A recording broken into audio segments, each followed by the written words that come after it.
মানুষ সবকিছু ভুলে যেতে পারে। সবকিছু। ঝগড়া, রাগারাগি, অভিমান, কষ্ট, খুনসুটি সবকিছু।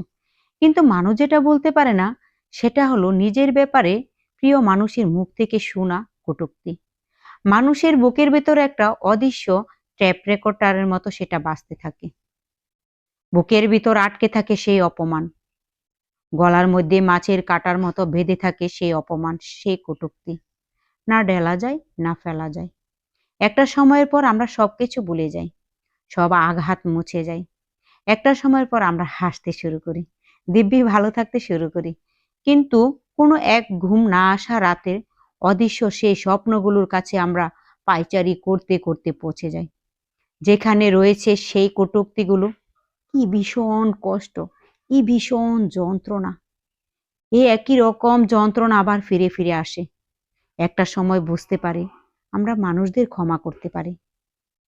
কিন্তু তাদের বলার কথাগুলো আমরা কখনই ক্ষমা করতে পারি না।